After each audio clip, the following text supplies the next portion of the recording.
नमस्कार, शाम के 6 बजने को हैं। आप देख रहे हैं हल्ला बोल। आपके साथ मैं हूं चित्रा त्रिपाठी। सुप्रीम फटकार, क्या होगा अस्पताल में सुधार, इसको लेकर हल्ला बोल में कई खास मेहमानों के साथ हम बहस करने वाले हैं। लेकिन उसके पहले इस वक्त की बड़ी खबर का सीधे रुख करेंगे। मरकज मामले का आरोपी मौलाना साद विवाद के बाद आज पहली बार नजर आया है। दिल्ली के जाकिर नगर वेस्ट इलाके में अबू बकर मस्जिद में मौलाना साद ने जुम्मे की नमाज अदा की है। वो दोपहर के वक्त मस्जिद में आया और थोड़ी देर रुककर वापस चला गया।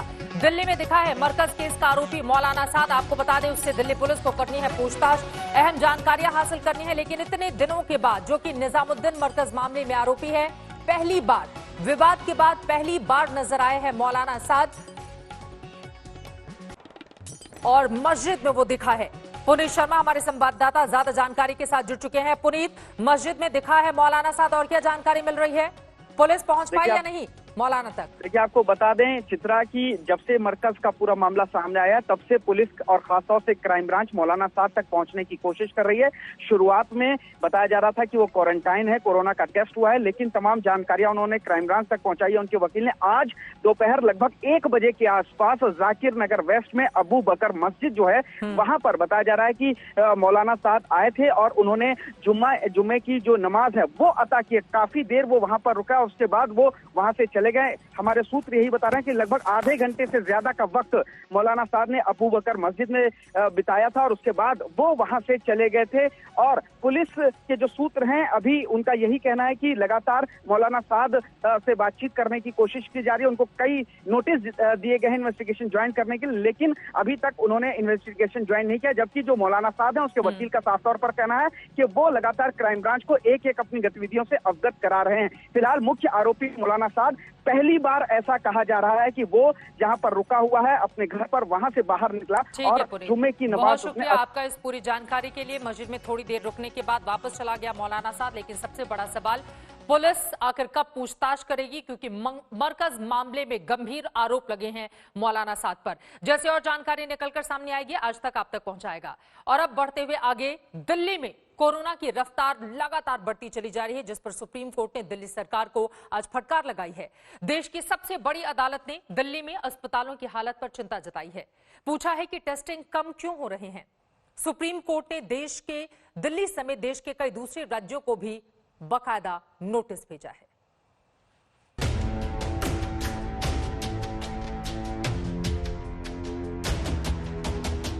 दिल्ली में कोरोना की रफ्तार लगातार बढ़ती जा रही है।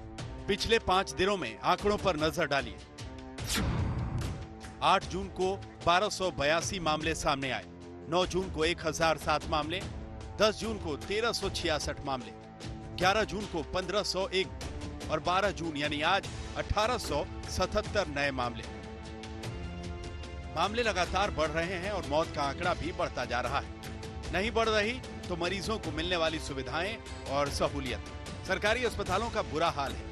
न मरीजों की कोई सुध ले रहा है, न ही लाशों की। देश की राजधानी में टेस्टिंग भी कम हो रही है। इन सब हालातों को लेकर देश की सबसे बड़ी अदालत ने सख्त टिप्पणी की। सुप्रीम कोर्ट ने केजरीवाल सरकार को नोटिस जारी कर दिया है।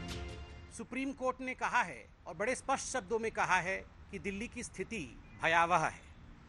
कुछ प्रश्न भी सुप्रीम कोर्ट ने दिल्ली की सरकार से पूछा है। उन्होंने कहा है, जब एक तरह से रफ्तार के साथ कोविड आगे बढ़ रहा है, इस परिस्थिति में टेस्टिंग को कम करने की आवश्यकता क्या थी? बाकी राज्यों में और बाकी शहरों में टेस्टिंग को बढ़ाया जा रहा है, 15,000 से 17,000 टेस्टिंग किए जा रहे हैं, किंतु दिल्ली में आज क्या कारण है कि 5,000 या उससे भी कम टेस्टिंग की जा रही है? दरअसल दिल्ली के लोकनायक जयप्रकाश नारायण का एक वीडियो सामने आने के बाद सरकार के तमाम दावों पर सवाल खड़े हो रहे हैं और अब सुप्रीम कोर्ट ने भी सवाल पूछ लिया है। जो दिल्ली सरकार का डेडिकेटेड कोविड हॉस्पिटल है, बहुत ही दुख भरी तस्वीरें, दुख भरे वीडियो, इतने दिल दहलाने वाले वीडियो देखकर वास्तव में मन बहुत दुखी हुआ है कि आखिर दिल्ली सरकार कर क्या रही है।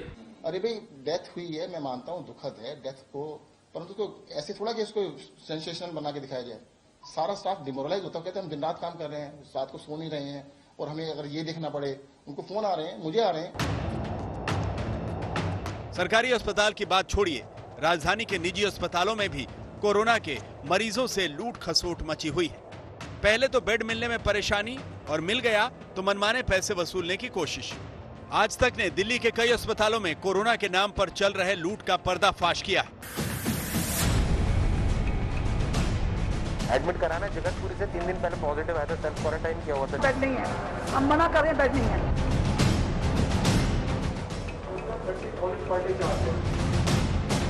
कैश करनी पड़ेगी, बिल्कुल कैश करनी पड़ेगी, हम लोग कैश करते हैं। इंश्योरेंस क्लेम नहीं है। हम दिखाने की कोशिश कर रहे हैं कि ना तो सरकार के दिशा निर्देशों का पालन हो रहा है और ना ही उन पर नजर रखने के लिए सरकार ने कोई मैकेनिज्म तैयार किया है। हाँ, इस पूरे संकट और महामारी के बीच सियासत खूब हो रही है। दक्षिणी दिल्ली नगर निगम के चेयरमैन ने ये कहकर हड़कंप मचा दिया कि सरकार मौत के आंकड़े को छिपा रही है। कुल मिलाकर 2098 पूरे तीनों निगमों के अंदर 2098 डेथ हो चुकी हैं, तीनों निगमों के अंदर आज की डेट तक। और दिल्ली सरकार और मैं तो एक ही बात कहता हूं, हमारे जो आंकड़े हैं, हमारे पास जो वेरिफिकेशन सर्टिफिकेट है, सर्टिफिकेट किसका? डॉक्टर के द्वारा जो सर्टिफिकेट हमें दिया गया वो सर्टिफिकेट हमारे पास है, वो सर्टिफिकेट को मंगवा लिया जाए। दक्षिणी दिल्ली के चेयरमैन के आरोपों के बाद सियासत गर्मा गई और वो जब संस्कार होता है तो वहाँ पे एक सर्टिफिकेट लगता है जिसको कोविड का सर्टिफिकेट कहते हैं, और कोविड का सर्टिफिकेट लग गया तो उसको तो कोविड से डेथ हुई है। अब पता नहीं, हमें नहीं पता दिल्ली सरकार आंकड़े क्यों छुपा रही है, वो आंकड़ों के खेल में कोई भाग रही है। दिल्ली के माननीय उच्च न्यायालय ने एक फैसला दिया है जिसमें उन्होंने कहा है कि दिल्ली में डॉक्टर्स की एक्सपर्ट्स की कमेटी, जो डेथ ऑडिट कमेटी है, उसकी एक्सपर्टीज पे हमें कोई संदेह नहीं है, और वो जो डेथ का आंकड़ा घोषित कर रहे हैं, जारी कर रहे हैं, वो अक्षरशः सही है। ये किसने कहा? दिल्ली उच्च न्यायालय ने। दरअसल सत्ता पक्ष और विपक्ष ने कोरोना को महामारी की जगह सियासी मोहरा बना दिया है, लिहाजा सियासत तो खूब हो रही है, लेकिन बीमारी को काबू में करने के उपायों पर शायद कोई सोच नहीं रहा। आज तक ब्यूरो। अब सवाल यह है, जो हालात मौजूदा वक्त में राजधानी दिल्ली में देखे जा रहे हैं, उसके लिए जिम्मेदार और जवाबदेही किसकी है? क्योंकि सुप्रीम कोर्ट ने सीधे सीधे दिल्ली सरकार से कई महत्वपूर्ण सवाल पूछे हैं, लेकिन इस पर भी राजनीति गर्मा गई है। इसी पर बातचीत करने के लिए इस वक्त हमारे साथ कई खास मेहमान जुड़ चुके हैं। Doctor Sudhanshu Trivedi, national spokes person Bharatiya Janata party से हमारे साथ कुछ ही देर में होंगे। आशुतोष, पॉलिटिकल एनालिस्ट, हमारे साथ जुड़ चुके हैं। इसके अलावा डॉक्टर राजन शर्मा, जो कि नेशनल प्रेसिडेंट है IMA के, वो हमारे साथ मौजूद हैं। राघव चड्ढा, MLA और स्पोक्स पर्सन आम आदमी पार्टी के हमारे साथ जुड़ चुके हैं, और साथ ही मौजूद है हमारे साथ Alka Lamba, spokesperson Congress party की। लेकिन सबसे पहले राघव, शुरुआत आपसे ही करते हुए, सुप्रीम कोर्ट ने आज बेहद अहम टिप्पणी की है, क्या जवाब है आपका इस पर? दिल्ली के अस्पतालों की इतनी दुर्दशा कि सुप्रीम कोर्ट को इस पूरे मामले पर अपनी बात रखनी पड़ी। चित्रा जी, सबसे पहले तो मैं आपको ये वचन देता हूं कि मैं इस चैनल पर कोई राजनीति नहीं करूंगा। ये महामारी का दौर है और एकदम फैक्चुअल बात आपके समक्ष रखना चाहूंगा, फैसला आप पे और जनता पे छोड़ूंगा। पहली चीज तो ये है, ये महामारी का जो एक स्केल है वो अनप्रेसिडेंटेड है। इस प्रकार की महामारी से किसी देश या किसी राज्य ने पहले लड़ाई नहीं लड़ी। जहां बड़े बड़े देश, न्यूयॉर्क जैसे शहर, लंदन, इटली, बंबई जैसे शहर इस बीमारी के सामने घुटने टेकते नजर आ रहे हैं, वहां दिल्ली के अंदर एक व्यवस्था है जो लड़ाई लड़ने का प्रयास कर रही है, और काफी हद तक हमने वो लड़ाई मजबूती से लड़ी है। हमारे काम में कोई कमी है नहीं, सब कुछ बढ़िया चल रहा है, ऐसा मैं कतई नहीं कह रहा। कमी होगी, आपके चैनल ने भी कई ऑपरेशन करके हमें दिखाए और हमने उस पर संज्ञान लिया और उसे ठीक किया, और मैं आपको भी बधाई देता हूँ आने वाले समय में भी। और इस आज हल्ला बोल के कार्यक्रम में भी यदि कोई भी व्यक्ति मुझे कोई सुझाव देगा या हमारी कमी बताएगा, उसको मैं सकारात्मक तरीके से लूंगा, आपको वचन देता हूँ। सुप्रीम कोर्ट ने जो आज बातें कही हैं, सुप्रीम कोर्ट ने नोटिस जारी कर हमसे जवाब मांगे हैं, हमारा वकील के साथ बैठकर हम जवाब तैयार कर रहे हैं, और मैं आपको ये बताना चाहता हूं कि हम सुप्रीम कोर्ट के सामने क्या क्या दलील रखने जा रहे हैं। सबसे पहला प्रश्न उन्होंने जांच पे खड़ा किया। अच्छा प्रश्न है, मैं जवाब देना चाहूंगा। ICMR ने जांच की जो गाइडलाइन जारी करी, हमने शब्द एग्जैक्टली वर्ड बाय वर्ड वो दिल्ली में लागू करी। अपने से किसी प्रकार की कोई गाइडलाइन नहीं बनाई, जो ICMR ने कहा वही गाइडलाइन दिल्ली में लागू हुई। अगर उसमें कोई संशोधन करना है वो करने के लिए हम तैयार हैं। दूसरी चीज मैं बताना चाहूंगा, जांच, चित्रा जी, इस देश में यदि सबसे अधिक जांच कहीं हो रही है तो वो दिल्ली में हो रही है। 13,000 पर मिलियन। राजदीप सरदेसाई जी आपके कॉलीग हैं आपके आज तक में, इंडिया टुडे में, उन्होंने भी ये इस चीज की पुष्टि करी, अभी 2 दिन पहले ट्वीट करके बताया कि सबसे ज्यादा जांच दिल्ली में हो रही है। 13,000 यानी कि हर 10 लाख की आबादी पे 13,000 जांच हो रही है। यही अगर आप आंकड़ा महाराष्ट्र से कंपेयर करें तो 4,500 टेस्ट। मैं सुप्रीम कोर्ट की बात कर देती हूँ। सुप्रीम कोर्ट की ओर से जो राय रखी गई है सामने, मैं बिल्कुल वही लाइन पर देती हूँ। टेस्टिंग राजधानी दिल्ली में कम क्यों हो गई है? दिल्ली में समस्या है टेस्टिंग रोजाना 7,000 से घटकर 5,000 हो गई है। नहीं, देखिए ऐसा है कि आईसीएमआर की गाइडलाइंस आई, आईसीएमआर ने ये कहा कि ये 9 बिंदु के लोग हैं, इनको आप प्रायोरिटी दीजिए, इनकी जांच करिए, और आईसीएमआर की गाइडलाइंस को हमने वर्ड बाय वर्ड लागू करा। मैं दोनों चीजें अभी आपके चैनल पे रख दूंगा, जब आप ब्रेक में जाएंगे उसके बाद आपको दिखा भी दूंगा। हमने वही, और अगर उसमें संशोधन करना है, मैं आपके चैनल पे कह रहा हूँ संशोधन भी करेंगे, लेकिन मैं ये बताने का आपको प्रयास कर रहा हूँ कि हमने किसी प्रकार से टेस्टिंग कम करने का अगर प्रयास किया होता चित्रा जी, तो इस देश तो फिर राजधानी दिल्ली में इस तरह की स्थिति क्यों है? आरएमएल अस्पताल की तस्वीरें आपने भी देखी होंगी राघव, कहीं ऐसा तो नहीं है? देखिए मेरा सवाल सुन लीजिए, कहीं ऐसा तो नहीं कि राजधानी दिल्ली में जब अस्पतालों की व्यवस्था में सुधार का जिम्मा आप लोगों पर था, उस वक्त आप लोग दिल्ली में अस्पतालों को लेकर दिल्ली आरक्षण खेल रहे थे और इस वजह से इस तरह की स्थिति पैदा हो गई है? एक एक करके चलते हैं। आपने जांच का पूछा, मैंने आपको जांच में बताया कि 13,000 जांच पर 10 लाख की आबादी, जो इस देश का सबसे बड़ा आंकड़ा है, वो दिल्ली सरकार कर रही है। ये फैक्ट हम सुप्रीम कोर्ट के सामने रखेंगे आदर सहित। अब आ जाते हैं अस्पतालों की हालत पे। अच्छा सवाल किया, राम मनोहर लोहिया अस्पताल का आपने जिक्र करा। राम मनोहर लोहिया अस्पताल केंद्र सरकार के अधीन आने वाला अस्पताल है, उसकी जांच प्रणाली में और ऑपरेशन में कुछ खामियां पाई गई। अरविंद केजरीवाल जी की सरकार ने उन्हें नोटिस जारी करा और क्या क्या कमियां पाई गई वो बताया, उस पर हम काम कर रहे हैं। केंद्र सरकार का वैसे है तो सुधांशु जी उस पर ज्यादा रोशनी मैं बिल्कुल सुधांशु जी जैसे ही जुड़ते हैं उस पर मैं जवाब लूंगी। ठीक है, मैं एक बार अलका लांबा को लेकर आना चाहूंगी, उसके बाद आप बहुत सारे सवाल हैं आप जरूर दीजिएगा। आशुतोष भी हमारे साथ जुड़े हुए हैं और आईएमए के प्रेसिडेंट भी हमारे साथ मौजूद हैं। अलका लांबा जी, राघव चड्ढा का ये दावा है कि सबसे ज्यादा टेस्टिंग अगर किसी एक स्टेट पे हो रही है तो वो राजधानी दिल्ली है, फिर उस पूरे मामले पर राजनीति क्यों? मुझे ये बताइए, ये मीडिया में आकर जो बात कह रहे हैं सुप्रीम कोर्ट के सामने, वही बात कहाँ चूक गए कि सुप्रीम कोर्ट को इन्हें फटकार लगानी पड़ी? सुप्रीम कोर्ट ने कहा कि आप जो है अपनी टेस्टिंग को आपने कम कर दिया है, क्यों कर दिया? इसका जवाब क्या था इनके पास? मुझे नहीं मालूम है। आज अरविंद केजरीवाल जी ने आज नोटिस जारी किया है कि ऑक्सीजन हर बिस्तर के साथ जो है वो आपको जोड़ना होगा। 70 दिन के लॉकडाउन में आपने वो पूरे ऑक्सीजन सिलेंडर और हर बिस्तर के साथ अटैच करने का काम क्यों नहीं किया? राघव चड्ढा जी कहते हैं मैं राजनीति नहीं करूंगा, पर सच्चाई भी नहीं बताएंगे। नगर निगम खुद बता रहा है, क्योंकि जितने शमशान घाट हैं, कब्रिस्तान है, वो नगर निगम के अधीन चलता है, हर रजिस्टर्ड होता है, मौत के आंकड़े और कितनों का क्रिमिनेशन हुआ। क्यों ये इस सच्चाई को मानने को तैयार नहीं है? और अगर नगर निगम झूठ बोल रहा है कि इतनी मौतें और इतने अंतिम संस्कार नहीं हुए, तो क्यों सुप्रीम कोर्ट में जाकर ये उन्हें बेनकाब नहीं करते हैं? मैं आपसे सिर्फ ये कहूंगी, पूरी तरह से जिन अस्पतालों के नाम पर इन्होंने वोट लिया था, आज जीतने के बाद उन्हीं अस्पतालों के नाम पर आम आदमी को चोट मिल रही है। सच्चाई आपके चैनल ने दिखाई है, स्टिंग किए हैं लोगों के सामने। अरविंद जी तो कहते हैं दिखाइए हमारी कमियां, हमें सुधारेंगे उसको, लेकिन सत्येंद्र जैन जी कहते हैं आप मनोबल गिरा रहे हैं। हम लोगों ने जो है स्पीक अप डेली कैंपेन किया तो दिल्ली ने बोलना शुरू किया अपना दर्द की एम्बुलेंस नहीं मिल रही, बेड नहीं मिल रहे, वेंटिलेटर्स की कमी है। आज भी 10,000 वेंटिलेटर 31 जुलाई तक चाहिए। पूछे राघव चड्ढा जी से, दिल्ली चिंतित है। आपने ये बता दिया 31 जुलाई तक दिल्ली सरकारों के भी बहुत सारे, ठीक है बिल्कुल, मैं इसका जवाब ले लेती हूँ। दिल्ली सरकार के अधीन जो अस्पताल हैं राघव चड्ढा, वहां पर भी अव्यवस्था का आलम ऐसा है कि देखिए, अगर देश की माननीय सर्वोच्च अदालत टिप्पणी करती है तो इस बात को बहुत गंभीरता से लेना चाहिए आपको। यानी कि बहुत बड़ी चूक दिल्ली सरकार की ओर से की गई है, तब जाकर इस तरह की टिप्पणी सामने आ रही है। इसका अंदाजा है क्या आपको? अगर कोई वकील आपके पैनल पर होता तो वो आपको बताता। मैं थोड़ा बहुत कानून का जानकार हूँ कि सुप्रीम कोर्ट ने ये सारी चीज, मैं अपनी बात रख लूं, मैं अपनी बात रख सकता हूँ? बोलिए चित्रा जी, मैं अपनी बोलिए प्लीज।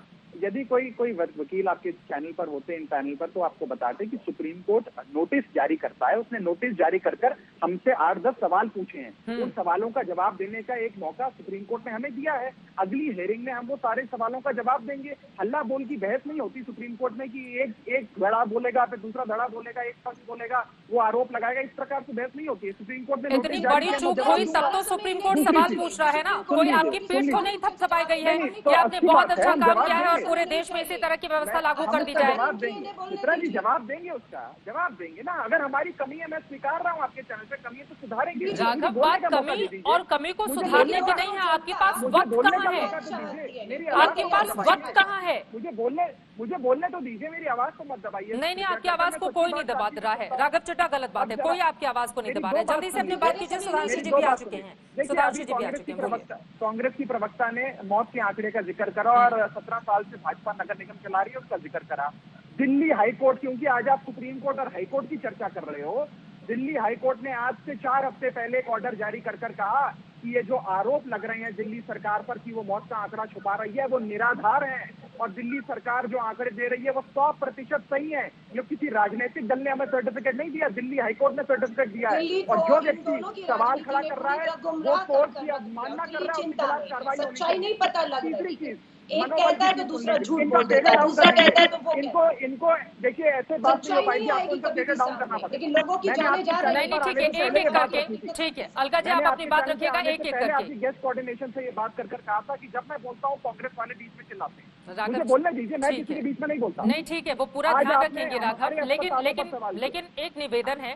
देखिए, एक तो मुद्दा बहुत गंभीर है और दूसरा ये कि हम किसी रैली में तो है नहीं। डिबेट में आप भी जानते हैं कि एक कोई बोलता है तो दूसरा उस पर क्रॉस क्वेश्चन तो कर ही सकता है। तो कम से कम मैं भी नहीं, बिल्कुल आपकी बात सही है, वो ध्यान रखेंगे इस बात का। लेकिन अगर कोई क्रॉस क्वेश्चन होता है तो इतना नाराज होने की जरूरत बिल्कुल नहीं है राघव। चलिए अपनी बात। मैं गंभीर विषय पर बात रख रहा हूँ। जी, देखिए, इसमें कोई दो राय नहीं है कि LNJP एशिया का सबसे बड़ा अस्पताल है, जहाँ पर इसमें इस समय कोविड मरीज का इलाज हो रहा है। हाँ। 2000 से अधिक मरीज इस समय भर्ती है जिनका इलाज हो रहा है।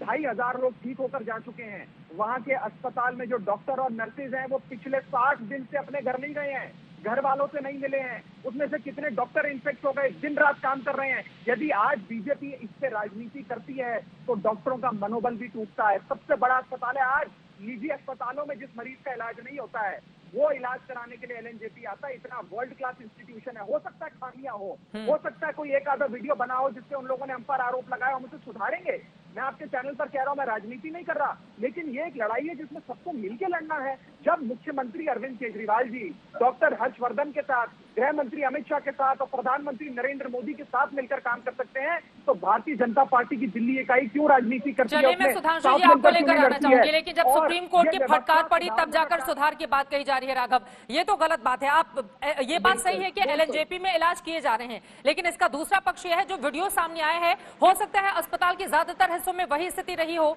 इस बात से तो इनकार नहीं किया जा सकता। सुधांशु त्रिवेदी जी, लेकिन बीजेपी गंभीर संकट के दौर में भी राजनीति कर रही है क्या, जो आरोप लगा रहे हैं राघव चड्ढा?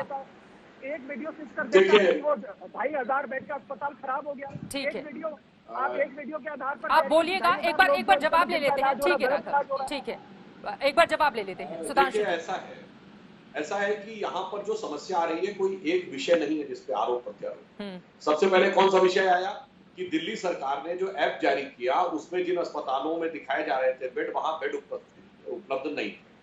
फिर आया कि अस्पतालों ने बदसलूकी की या मिसमैनेजमेंट किया, जो भी रहा, तो lack of coordination between the Delhi government and the hospital, जो भी रहा, खैर इन्होंने कार्रवाई कर दी।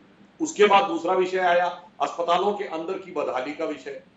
फिर तीसरा विषय आया इनके द्वारा लिया गया एक विचित्र निर्णय कि दिल्ली में सिर्फ दिल्ली वाले ही कार्रवाई कर सकेंगे। अब चौथा ये आज जो विषय आया है सर्वोच्च न्यायालय का, तो मेरे विचार से दिल्ली इसमें कोई राजनीति का विषय नहीं है। ये सारे विषय क्या राजनीतिज्ञों ने उठाए हैं? नहीं, किसी ने नहीं उठाए, बल्कि आपका विषय राजनीतिक था कि हम सिर्फ दिल्ली वालों का इलाज करेंगे, जबकि दिल्ली वालों का डेफिनेशन ही अपने आप में बड़ा विचित्र है कि आप कैसे निर्धारित करेंगे कौन दिल्ली का निवासी है, कौन दिल्ली का निवासी नहीं है। और यहाँ तो पर्याप्त मात्रा में ऐसे लोग हैं जो दिल्ली के मूल निवासी नहीं हैं और यहाँ काम कर रहे हैं। आज आम आदमी पार्टी की सरकार के आधे ज्यादा लोग दिल्ली के, अगर उनसे 10 साल पहले सर्टिफिकेट मांग लिया गया होता तो वो इलाज कराने की स्थिति में नहीं होते। इसलिए मैं मानता हूं कि इन सारे विषयों के ऊपर राजनीतिक नजरिए से न देख के अगर क्रमबद्ध तरीके से दिल्ली सरकार देखे तो वहां पर खामियां नजर आ रही हैं, उनका समाधान करने का प्रयास करें। हमारी तरफ से जो केंद्र सरकार की तरफ से सहयोग होगा हम देने के लिए तैयार हैं। और रही बात विपक्ष, सर आप सहयोग कहाँ दे रहे हैं, ये तो सवाल है सुधांशु जी। ये टीवी पे बोल देना कि हम सहयोग दे रहे हैं और फिर वापस जाके आपके तमाम नेताओं की ओर से राजनीति की जाती है। सहयोग जब एक संकट की घड़ी है उस समय सहयोग की बजाय आप लोग पॉलिटिक्स करने में लगे हुए हैं। देखिए एक बात बताइए, विपक्ष का प्रश्न पूछना अपनी जगह है, हमसे एक से एक प्रश्न पूछे जा रहे हैं, हम जवाब दे रहे हैं, कांग्रेस पूछेगी, हम पूछेंगे। राजनीति तो वो होती है जो सरकार अपने निर्णयों में दिखाए कि हम एक पक्ष को देंगे, एक पक्ष को नहीं देंगे, वहां पर विशुद्ध राजनीति आ जाती है। तो शासन सत्ता के स्तर पर कभी विभेदकारी यानी डिविजिव या कंपार्टमेंटल इस प्रकार की राजनीति नहीं होनी चाहिए। राजनीति वो है, बाकी प्रश्न उत्तर है, जो भी प्रश्न आरोप प्रत्यारोप हो उसका आप उत्तर दीजिए, ईमानदारी से काम करिए, हम सहयोग देने को केंद्र से तैयार हैं। लेकिन वो सहयोग भी नजर नहीं आ रहा है और आपस में मिलजुल कर कामकाज करती हुई दिल्ली और केंद्र सरकार भी दिखाई नहीं दे रही है। आशुतोष, मैं आपको लेकर आना चाहूंगी, उसके बाद मैं तुरंत आपके पास आना चाहूंगी। आईएमए के प्रेसिडेंट भी हमारे साथ जुड़े हुए हैं। आशुतोष जी, आपको लग रहा है क्या कि केंद्र और दिल्ली सरकार में अगर एक तालमेल रहता तो कम से कम जिस तरह की भयावह स्थिति इस वक्त राजधानी दिल्ली में दिखाई दे रही है वो हालात पैदा नहीं होते, और इसके लिए दोनों ही बराबर से जिम्मेदार हैं। इस बात को क्यों ना माना जाए? देखिए, इसमें दो तीन चीजें हैं और मुझे लगता है कि उन चीजों पर गौर करनी चाहिए। पहली बात, दिल्ली के अंदर जो सारे अस्पताल हैं वो सिर्फ और सिर्फ दिल्ली सरकार के अंडर में नहीं है। इसमें से कुछ अस्पताल जो हैं जो सेंट्रल गवर्नमेंट के अंडर में है, कुछ है जो एमसीडी के अंडर में है और कुछ सेना के अंदर में है और कुछ जो है वो स्टेट गवर्नमेंट में है। तो अगर सुप्रीम कोर्ट ने अगर ये एक जिसे कहते हैं ना ब्लैंकेट अगर ऑर्डर कर दिया है तो इसका मतलब ये है कि सिर्फ दिल्ली सरकार जिम्मेदार नहीं बल्कि चारों जो अथॉरिटीज हैं, एजेंसीज हैं, उनको भी इस बारे में कहा गया। दूसरी बात, अगर दिल्ली सरकार के बारे में ये कहा जा रहा था कि उन्होंने टेस्टिंग कम की है और जो टिप्पणी है निश्चित तौर पर टिप्पणी बहुत ही भयावह है, खासतौर दिल्ली सरकार के लिए, और दिल्ली सरकार को इसमें जागने का मौका चलना चाहिए। लेकिन मैं आपको याद दिला दूं कि अहमदाबाद में पिछले दिनों वहां के हाई कोर्ट ने कहा था कि वहां के अस्पतालों की हालत वर्स देन डेंजियस, यानी जो काल कोठरी है उससे भी ज्यादा भयानक स्थिति है। और उनके एडवोकेट जनरल ने कोर्ट में जाके कहा था अगर हम टेस्टिंग करेंगे तो 70% आबादी जो है वो फंस जाएगी और फिर सारी स्केयर फैल जाएगा। अभी मैं आपके आंकड़े देख रहा था, उत्तर प्रदेश के अंदर 10 लाख पे जो टेस्टिंग का आंकड़ा कितना है, सिर्फ 53 है, और बिहार के अंदर कितना है, 29 है। अगर उसकी तुलना अगर आप दिल्ली से करेंगे तो आपको लगेगा कि दिल्ली में बहुत बेहतर तरीके से टेस्टिंग हो रही है। अब सुधांशु जी को इस सवाल का जवाब जरूर देना चाहिए कि उत्तर प्रदेश के अंदर अगर कोई ऑफिसर, पूर्व ऑफिसर, आईएएस ऑफिसर अगर वो टेस्टिंग का सवाल खड़ा करता है ट्विटर के ऊपर तो उसके ऊपर फिर एफआईआर क्यों दर्ज हो जाती है और उसको अरेस्ट करने की बात क्यों की जाती है? तो अगर दिल्ली सरकार दोषी है तो निश्चित तौर पर उत्तर प्रदेश की योगी आदित्यनाथ की सरकार उससे ज्यादा दोषी है। और अभी आपने वो तस्वीर भी देखी होगी जो किस तरीके से एक डेड बॉडी को किसी कूड़ेदार में लेके जा, या पश्चिम बंगाल में भी आपने वो तस्वीर देखी हो किस तरीके से डेड बॉडी के साथ किया जा रहा, या जलगांव में आपने वो तस्वीर देखी होगी 8 दिन तक पता ही नहीं चला कि एक बुजुर्ग महिला जो है। राज्यों पर भी सवाल खड़े किए हैं। बिल्कुल, बहुत महत्वपूर्ण बात आपने कही है। सुधांशु जी, जल्दी से आप जवाब दे दीजिए, उसके बाद मैं तुरंत डॉक्टर राजन आपके पास आना चाहूंगी। आज ही की बात है, यूपी सरकार ने एक पूर्व आईएएस अधिकारी के ऊपर इसलिए एफआईआर दर्ज करवा दी क्योंकि उन्होंने सवाल पूछ लिए थे टेस्टिंग को लेकर। इस तरह की स्थिति उत्तर प्रदेश में है। देखिए, जहां तक बात है एफआईआर का, तो सिर्फ टेस्टिंग के आधार पर हुई है या किसी और बात पर अलग है। और वैसे यह भी एक सत्य है कि वो अधिकारी पूर्व में भी अनेक मौकों के ऊपर अनेक सरकारों के साथ आरोप प्रत्यारोप होते रहे। अखिलेश सरकार के साथ भी उनका रहा, यहाँ भी रहा, वो एक प्रकार का अलग विषय। ऐसा नहीं कि उन्होंने सिर्फ कोरोना के संदर्भ में ही कोई प्रश्न पूछा था, इससे पूर्व कभी कोई प्रश्न नहीं पूछा, इससे पूर्व कभी कोई टकराहट नहीं हुई। अब मैं एक और बात कहना चाहता हूँ, आशुतोष जी ने कहा टेस्टिंग की बात, देखिए बहुत आश्चर्य की बात, आपने कहा उत्तर प्रदेश में इतनी टेस्टिंग और दिल्ली में इतनी टेस्टिंग। आप बताएंगे दिल्ली में कितनी लैब है, उत्तर प्रदेश में कितनी लैब? दिल्ली 30-40 किलोमीटर, एक तो 60-70 किलोमीटर के रेडियस में कितनी लैब का घनत्व है और कितना उत्तर प्रदेश में घनत्व है? और दूसरी बात मैं विनम्रता से पूछता हूँ, पूरे भारत में किसी व्यक्ति से पूछिए जब ज्यादा बीमारी हो जाती है इलाज के लिए कहां जाएगा? दिल्ली जाएंगे, बंबई जाएंगे। तो इन दोनों शहरों में या दोनों स्थानों पर देश की सबसे बेहतर स्वास्थ्य व्यवस्थाएं थी। दक्षिण भारत में पूछिए तो चेन्नई जाएंगे। तो ऐसा नहीं है कि यहाँ कोई आरोप प्रत्यारोप की बात है, तो यथार्थ है ना कि जिस शहर में, जिस नगर में, जिस राज्य में देश की सर्वोत्कृष्ट चिकित्सा व्यवस्था, सबसे अच्छे डॉक्टर, सबसे अच्छी लैब, सबसे ज्यादा लैब, जो वो आज अगर आज ये कहेगी कि हमने टेस्टिंग ज्यादा कराई है इसलिए हमारी बड़ी वाहवाही होनी चाहिए। लेकिन उस सवाल का भी तो जवाब दे दीजिए जो आशुतोष जी ने पूछा है कि अगर कोई टेस्टिंग पर सवाल पूछ लेगा तो एफआईआर कर देंगे आप लोग। तो मैंने तो आपको इससे पहले ही बोला, उन्होंने क्या पहली बार सवाल पूछा है या सिर्फ कोरोना पे सवाल पूछा है? मैंने कहा हमारे पहले दूसरे तमाम मुद्दों पर वो सवाल पूछते रहे हैं, लेकिन अगर कोरोना को लेकर कोई सवाल पूछ देगा तो एफआईआर दर्ज हो जाएगी। तो चित्रा जी ये कंक्लूजन पहले कैसे ड्रॉ हो गया कि कोरोना पर पूछने के कारण ही एफआईआर दर्ज हुई है? एफआईआर में कहां लिखा है कि कोरोना पर सवाल पूछने में एफआईआर दर्ज? सर खुद वो टीवी चैनल पर आकर अपनी बातें रख रहे हैं, वो खुद आकर अपनी बातें रख रहे हैं कि मैंने टेस्टिंग को लेकर सवाल पूछे तो मेरे साथ ये हो गया। अरे भाई एफआईआर में देखिए, सब वो इतने सीनियर अधिकारी उत्तर प्रदेश के रहे हैं। एफआईआर इनसे चित्रा पूछिए एफआईआर हुई क्यों है, पूछ लीजिए इनसे, कारण पूछिए, एफआईआर पढ़ी है इन्होंने। भाई मैं तो आपसे कह रहा हूँ ना, वो पहली बार प्रश्न पूछे हैं क्या? सिर्फ कोविड पे पूछे हैं क्या? सर आप ही बता दीजिए फिर क्यों की आपने एफआईआर? वो खुद सामने आके बोल रहे हैं, सुधांशु जी वो खुद मीडिया चैनल से बोल रहे हैं, उनका गठबंधन था। ठीक है, कि मैंने चूंकि टेस्टिंग को लेकर सवाल खड़े कर दिए तो मेरे ऊपर एफआईआर दर्ज हो गई, वो खुद आकर बोल रहे हैं। अरे उनके बोलने से क्या होगा? माफी मांगनी चाहिए। एफआईआर में क्या लिखा है वो कह रहे हैं ना, उन्होंने पहली बार सवाल कोई पूछा है क्या? एफआईआर पढ़िए तो देखिए, एफआईआर में लिखा है सवाल पूछने पे एफआईआर दर्ज हुई नहीं, क्यों उसके खिलाफ किस कारण से एफआईआर दर्ज हुई है वो एक अलग विषय है।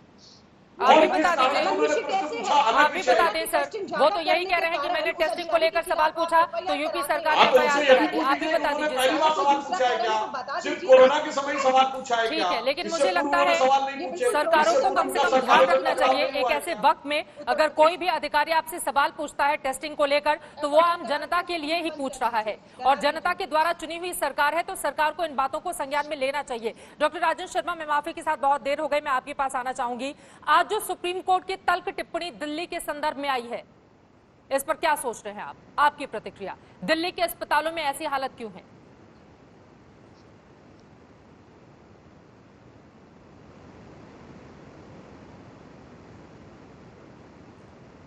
डॉक्टर राजन, आपको मेरी आवाज मिल रही है? हेलो डॉक्टर राजन, क्या सुन पा रहे हैं आप मुझे? हेलो, डॉक्टर राजन, आपको मेरी आवाज मिल रही है? I can see you on TV but not here. मैं तुरंत ठीक करवाती हूं। मैं चाहूंगी कि पीसीआर से तुरंत दुरुस्त किया जाए ताकि उन तक हमारी आवाज साफ तौर से पहुंच सके और वो हमारे सवालों का जवाब दे सके। लेकिन राघव, अब हाथ उठा रहे हैं, जवाब भी दीजिए। और सवाल बड़ा यही है कि आप ही लोग एक कदम आगे बढ़ाकर कभी दिल्ली में दिल्ली वालों के लिए आरक्षण की बात करते हैं, कभी ये कहते हैं कि आगे आने वाले वक्त में इतने लाख मामला, आप लोग खुद दिल्ली को डराने का काम कर रहे हैं बजाय इसके कि हम यहाँ पर बेहतर इंतजाम करें। आपने क्या किया? ये भरोसा क्यों नहीं दिल्ली वालों के भीतर आप जमा पाने में कामयाब हो रहे हैं? अगर ये मानती हैं कि लोकतांत्रिक ढंग से चुने हुए मुख्यमंत्री यदि पारदर्शी तरीके से अपनी जनता को स्थिति से अवगत कराते रहें, वो खतरे की घंटी बजाना है, वो लोगों को डराना है, तो वो डराने के दोषी हम हैं। हम पारदर्शिता में विश्वास करते हैं और सत्य चीज बताएंगे। आपने अभी अपने चैनल पर क्या किया? आपने अभी भारतीय जनता पार्टी के मेरे दोस्त से पूछा कि यूपी में एक अधिकारी, उस पर एफआईआर दर्ज हो गई क्योंकि उसने यूपी सरकार पर सवाल खड़े कर दिए कि वहां पर जांच नहीं हो रही है। यूपी सरकार ने क्या किया? उन पे एफआईआर करी। और आज तक जैसे प्रतिष्ठित चैनल ने अरविंद केजरीवाल की सरकार पर यह कहा कि आपका मोबाइल ऐप नहीं चल रहा है और लोगों को परेशानी हो रही है, अरविंद केजरीवाल सामने आए और अरविंद केजरीवाल ने कहा मैं आपके चैनल को सलाम करता हूं और हम अपनी मोबाइल एप्लीकेशन को बेहतर करेंगे और 48 घंटे के अंदर एक्यूरेट डेटा अपनी मोबाइल ऐप पे डाल के दिखाया। ये फर्क है दोनों सरकारों का और दोनों प्रवक्ताओं का, जो मैं आपके चैनल पे दिखाना चाह रहा हूँ। यदि हमसे कोई गलती हुई हम उसे स्वीकारते हैं, हम ठीक करेंगे, ये महामारी है। और जब सुप्रीम कोर्ट का जिक्र होता है तो हमारे मित्र राघव, मासूम बनकर एक्सेप्ट कर लेना गलती को कि हमने की है, लेकिन लोगों की मौत हो रही है, लोगों की मौत हो रही है। गलती आप सुधारते रहिएगा लेकिन लोगों की मौत नहीं हो, ये सुनिश्चित करने का काम आप लोगों का है। देखिए मैं आपको ये भी बता देता हूँ, इस बीमारी का चित्रा जी अभी कोई इलाज, कोई वैक्सीन या दवाई तो आई नहीं है। यदि प्लाज्मा ट्रायल जैसी कोई चीज इस देश में कहीं हो रही है तो वो दिल्ली में हो रही है।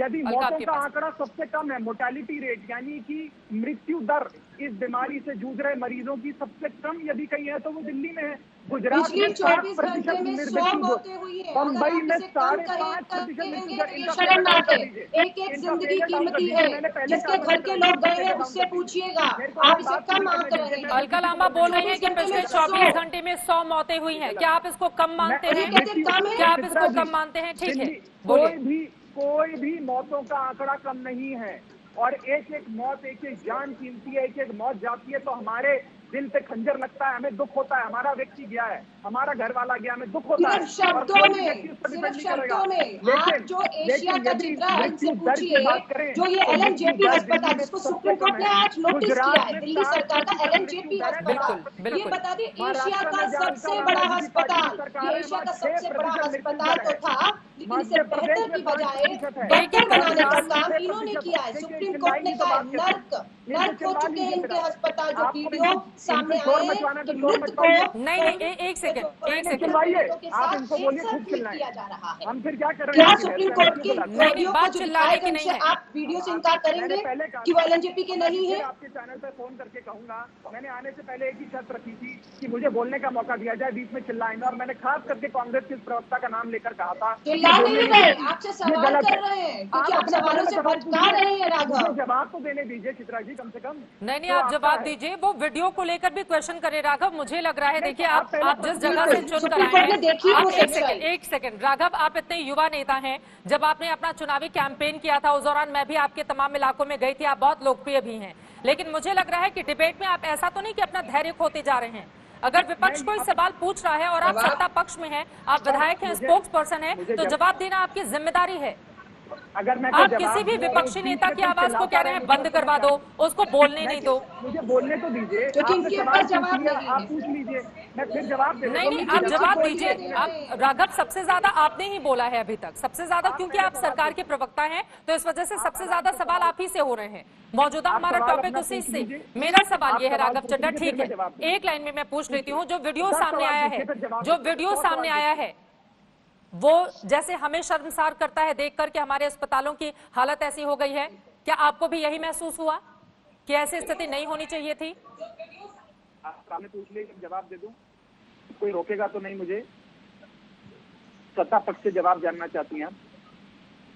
जी ऐसा है कि दिल्ली सरकार के कई अस्पताल दिल्ली में चल रहे हैं। LNJP जिस अस्पताल पे प्रश्न चिन्ह खड़ा कर रहे हैं आप लोग, मैं बताना चाहूंगा कि वो सबसे सर्वश्रेष्ठ अस्पतालों में एक आता है। हो सकता है कोई एक आधा मसला ऐसा आया हो, एक आधा इवेंट ऐसा हुआ हो जहाँ पे पेशेंट की उचित केयर नहीं हो, कोई एक वीडियो भी सामने आया, मैं स्वीकार रहा हूँ, लेकिन मैं चाहूंगा आप मेरे साथ चले, मैं आपको LNJP के एक वार्ड में ले जाऊंगा, आपको दिखाऊंगा कि 2,500 से ज्यादा मरीजों का इलाज हो रहा है। 2,500 लोग इलाज कराकर मैं बोल लूं, मैं आप चित्रा जी आप तय कर ले कौन बोलेगा। ठीक है, नहीं एक एक करके, ठीक है हो गई। राघव इतना नाराज होने की जरूरत नहीं है, एक बार जल्दी से अपनी बात कंप्लीट कीजिए। सुधांशु जी, आशुतोष जी भी हमारे साथ हैं, डॉक्टर राजन शर्मा भी जुड़ चुके हैं, बिल्कुल जल्दी से अपनी बात कंप्लीट करें, बोलिए। National human rights commission NHRC जो एक संवैधानिक संस्था है जिसका अध्यक्ष केंद्र में बैठी सरकार नियुक्त करती है, उन्होंने कल हमारे LNJP में दौरा किया और दौरा समाप्त करने के बाद ये कहा कि LNJP एक बेहतरीन अस्पताल है और हम खुश हैं LNJP की व्यवस्था देख के। मैं चाहूंगा उन पत्रकारों से और उन प्रवक्ताओं से कहना कि अगर हमें कमियां हैं हमें बताइए और LNJP घूम कर आइए, आपको देखेगा कि क्या 7 दिन से जो डॉक्टर अपने घर नहीं गया वो किस प्रकार से मरीजों का इलाज कर रहा है। कैसे 3,000 से अधिक लोग ठीक होकर घर जा चुके हैं। LNJP एक आइकॉनिक अस्पताल है और ये सारी दलीलें हम सुप्रीम कोर्ट के सामने रखेंगे। ठीक है, डॉक्टर राजन शर्मा, मैं आपके पास आना चाहूंगी। इस पूरे मामले में पॉलिटिक्स नहीं होनी चाहिए राघव चड्ढा, लेकिन अगर देश की सर्वोच्च अदालत ने सीधे तीखे शब्दों में कोई टिप्पणी की है, इसका मतलब सीधा है कि हालात गंभीर हैं और उसकी गंभीरता को हम सबको समझना होगा। ये मौका राजनीति करने का कतई नहीं है। लेकिन डॉक्टर राजन शर्मा, आपके पास आते हुए, ये दिल्ली के अस्पतालों में तैयारी नहीं थी क्या? क्योंकि आज सुप्रीम कोर्ट की बेहद तल्ख टिप्पणी ये दिखाती है कि दिल्ली तैयार नहीं थी इससे लड़ाई के लिए। नमस्कार सबको, गुड इवनिंग मैडम। इस सारे डिबेट को मैं सुन रहा था BTV पे,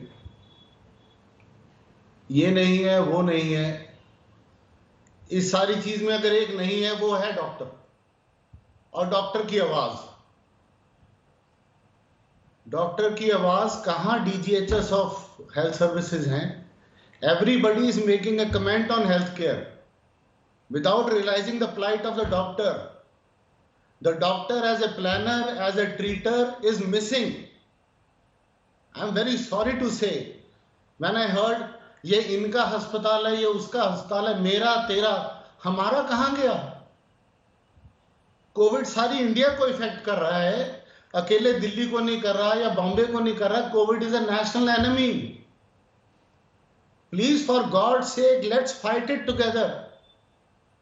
let's not fight over dead bodies, let's not fight over things, let's say how we can contribute constructively onto it. As a doctor, when I see such things, I am really very sorry with the way the system is working. Have we ever approached the thing with an inclusive approach? Last week the debate was private hospitals. Has anybody called the state players, major people who are putting their lives there? Doctor Rajan, मैं गुजारिश करूंगी कि आप अपनी बात मेरे दर्शकों के लिए हिंदी में बोलें। और यहाँ पर एक चीज और मैं स्पष्ट कर दूं, देखिए डॉक्टर की भूमिका, उनके रोल को पूरा देश सलाम कर रहा है, क्योंकि मुश्किल वक्त में वही फ्रंट लाइन पर खड़े होकर हम सभी को सेव कर रहे हैं। सवाल उस मशीनरी को लेकर है जो है। जी सर, सवाल उस मशीनरी को लेकर है। आप एक बात को समझिए कि जो इतने सालों से हम इसकी हेल्थ सेक्टर की अनदेखी कर रहे हैं, उसको 2 महीने में 3 महीने में नहीं सुधारा जा सकता। आप सबको साथ बुलाएं, एक जॉइंट मीटिंग कीजिए कि हमको इस स्थिति पे कैसे काबू पाना है। बेशक वो प्राइवेट स्टेक होल्डर्स हैं, बेशक डॉक्टर्स हैं, बेशक एसोसिएशन हैं, और बेशक हमारे राजनेता हैं, सारी पार्टियों में।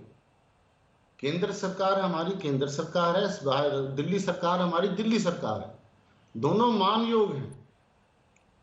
मैं जो हाथ जोड़ के गुजारिश करूंगा, प्लीज डॉक्टर्स को बिठा के इंक्लूसिव अप्रोच से एपिडेमोलॉजिस्ट को साथ लेके थिंक की रेड स्पॉट एरियाज को डीकंजेस्ट कैसे किया जाए। केसेस इंक्रीज होते रहेंगे अगर हम रेड स्पॉट एरियाज को डीकंजेस्ट नहीं करेंगे। तो क्या अभी तक इस तरह की पहल कहीं से भी नहीं हुई है? इस तरह की पहल कहीं से भी नहीं हुई है? दिल्ली का मैं नहीं कहूंगा, मैं राष्ट्रीय अध्यक्ष हूं एंड हमारी मिनिस्ट्री ऑफ हेल्थ से बातचीत होती रहती है। हाँ, पीछे कुछ सुझाव थे जो मैंने दिल्ली सरकार चीफ सेक्रेटरी साहब महोदय को और उनकी टीम को दिए थे, और जो IMA के सुझाव चले गए। आपके सुझाव माने गए दिल्ली सरकार की ओर से? अभी तक नहीं आए। अभी तक नहीं माने गए हैं। तो आप चाहते हैं कि डॉक्टर्स के साथ केंद्र और दिल्ली सरकार मिलकर बातचीत करे, ताकि भविष्य के लिए कैसे हम तैयार हो पाएं और मौजूदा जो खतरनाक हालात है उस पर कंट्रोल कर सकें। अभी मुद्दा दिल्ली का है, तो दिल्ली सरकार को ये इनिशिएटिव लेके, सारे स्टेक होल्डर्स को लेके इसको काबू किया जाना चाहिए। ये हमारी सबकी राष्ट्रीय आपदा है, और इस सारी चीज में हमारा एक कॉमन कंसर्न है आम आदमी, और उसकी प्रॉब्लम्स को हम कैसे एड्रेस कर सकें। सिस्टम को ब्लेम करके कोई फायदा नहीं, जो हो चुका वो हो चुका। आगे का हम क्या कर सकते हैं, उसको कैसे बेहतर कर सकते हैं। ठीक है सर। भारत एक बहुत बड़ा देश है, तो हम सब कुछ कर सकते हैं। धन्यवाद। बहुत एक और सवाल का जवाब मैं आपसे चाहूंगी सर, महत्वपूर्ण बात आपने कही है, उसके बाद मैं तुरंत अलका और आशुतोष जी आपके पास भी आना चाहूंगी। मैक्स की एक रेट लिस्ट आई है अलग अलग हॉस्पिटल की, प्राइवेट हॉस्पिटल के खासतौर से। आज तक ने भी बड़ी पड़ताल की है, और हमारी पड़ताल के जरिए ये सामने आया है कि कोविड के इलाज के लिए अगर कोई जा रहा है तो उसके बाद लाखों लाख रुपए वसूले जा रहे हैं। सर, इसके लिए कौन जिम्मेदार है? जब एक ऐसे वक्त में जब पूरा विश्व कोरोना से लड़ रहा है, हिंदुस्तान भी उस जंग में आज 4थे नंबर पर पहुंच चुका है, तो प्राइवेट अस्पताल इसमें भी लूटने में लगे हुए हैं। इस पर कंट्रोल कैसे किया जाए डॉक्टर राजन शर्मा? चित्रा जी, पहले तो आप एक बात को समझें, जो मैंने पहले बात की, इंक्लूसिव अप्रोच। ये प्राइवेट हॉस्पिटल्स जो बने हैं, जो इलाज कर रहे हैं, जिनके पास मरीज भर भर के जा रहे हैं, इस सेटअप्स के साथ है। इंक्लूसिव अप्रोच का मेरे का कहने का मतलब यही था, सरकार बुला के कहे कि आपको किस चीज पे कैसे कौन से रेट्स एग्रीएबल हैं, ताकि उन्होंने भी फाइनेंशियली सरवाइव करना है, स्टाफ को सैलरी देनी है, उनके जो खर्चे हैं।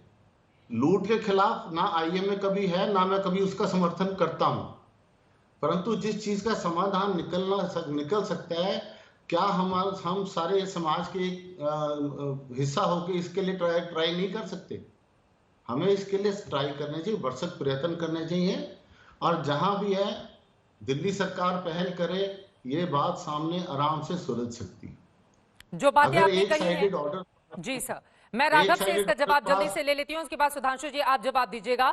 आपने सुनी doctor Rajan Sharma national president है आईएमए के, उन्होंने दिल्ली सरकार को सुझाव दिए हैं और वो सुझाव अब तक अमल में नहीं लाए गए। राघव चड्ढा जी देखिए, हम लगातार तमाम आईएमए हो, डीएमए हो, डीएमसी हो, तमाम जो डॉक्टर्स और हॉस्पिटल्स के एसोसिएशन हैं उनके संपर्क में हैं और जो सुझाव आ रहे हैं उनके संज्ञान लेते हुए उचित तरीके से माननीय उपराज्यपाल और केंद्रीय स्वास्थ्य मंत्री से चर्चा करने के बाद उनको लागू कर रहे हैं। अगर कोई स्पेशल ऐसा सुझाव है जो उन्हें लगता है जरूर होना चाहिए, मैं शो के बाद उनसे कनेक्ट करूंगा और अवश्य वो जानने की कोशिश भी करूंगा। और मैं आपको बताना चाहूंगा कि जो स्टेक होल्डर कंसल्टेशन की बात डॉक्टर साहब कर रहे हैं वो बेहद अहम है और बीते 3 दिनों से इस समय भी 6:30 बजे शाम को हमारे स्वास्थ्य मंत्री इस समय यही मीटिंग कर रहे हैं अपने सचिवालय के कार्यालय में बैठकर तमाम मेडिकल डॉक्टर्स प्राइवेट अस्पतालों के और सरकारी अस्पतालों को बुलाकर उनके अस्पतालों का जायजा ले रहे हैं। इस समय भी ये बैठक चल रही है और 3 दिन से लगातार चल रही है। तो ये नहीं है कि ऐसा काम नहीं हो रहा है, लेकिन जब बहुत आप बड़ी सोचिए, आपदा है। जब सीधे नेशनल प्रेसिडेंट की ओर से कोई सुझाव दिया जाता है तो आप लोग उसको लागू करने के लिए इतनी देर लगा देते हैं और सुझाव मांगते हैं। सुधांशु त्रिवेदी,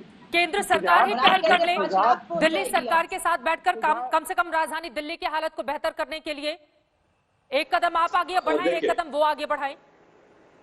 देखिए, डॉक्टर शर्मा ने जो सुझाव दिया उसमें एक सुझाव बहुत व्यवहारिक है कि जो प्राइवेट अस्पतालों की रेट लिस्ट ज्यादा नजर आ रही है तो एक बार दिल्ली सरकार बैठकर उनके साथ एक विचार विमर्श करके एक तय कर सकती है कि आप इतना रेट ले सकते हैं, इतना रेट नहीं ले सकते। यह इनिशिएटिव स्वास्थ्य चूंकि दिल्ली सरकार का विषय है इसलिए वो इस बात को बैठ के कर सकते हैं यहाँ पर।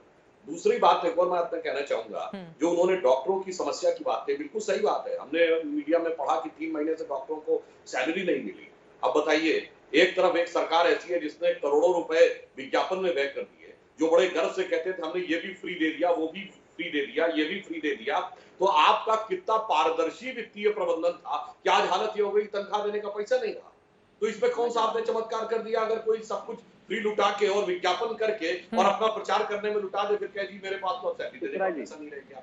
अब मैं दूसरी बात कर रहा हूँ, एक और बात मैं पूरी बात कर लूं। फिर आई डॉक्टर्स पे अटैक की बात। जब अटैक हुए थे किसने किया था? तमाम लोग तो प्रकारांतर से अटैक करने वालों का समर्थन कर रहे थे। हमें अध्यादेश लाना पड़ा कि स्वास्थ्य कर्मियों के ऊपर कोई हमले नहीं कर सकता, हमला करेगा तो कड़ी सजा होगी। अब तीसरी बात राजनीति की, जैसे आपने एसपी सिंह के मामले में पूछा, हमने नहीं कहा कि वो विपक्ष के खेमे से राजनीति कर रहे हैं, जबकि उनको इसलिए एफआईआर दर्ज हुई कि उन्होंने अपने ट्वीट में लिखा कि डिस्ट्रिक्ट मजिस्ट्रेट को धमकाया जा रहा है। ये तो फेक न्यूज हो गई ना, आपके साथ आप कह सकते हैं जिलाधिकारी धमकाया जा रहा। हाँ, मगर जब ये बात आई थी कि अस्पतालों में बेड नहीं अवेलेबल है, जो दिल्ली सरकार के ऐप में दिखा जा रहे हैं, तो एलानिया सत्येंद्र जैन जी ने कहा था ये फोन करने वाले कांग्रेस और भाजपा के और मीडिया के हैं, मीडिया को भी लपेट लिया। सर देखिए, मुझे लगता है कि किसी भी मुद्दे पर राजनीति नहीं होनी चाहिए। ये मौका लड़ने का नहीं है आपस में, खास तौर से क्योंकि देश एक गंभीर संकट की ओर लगातार जाता हुआ दिखाई दे रहा है। राजधानी दिल्ली हो, महाराष्ट्र हो, देश का कोई दूसरा हिस्सा हो, आपस में मिलजुल कर ही एक बेहतर स्थिति की ओर हम आगे बढ़ सकते हैं और इसका ध्यान हमारी सरकारों को खास तौर से रखना होगा।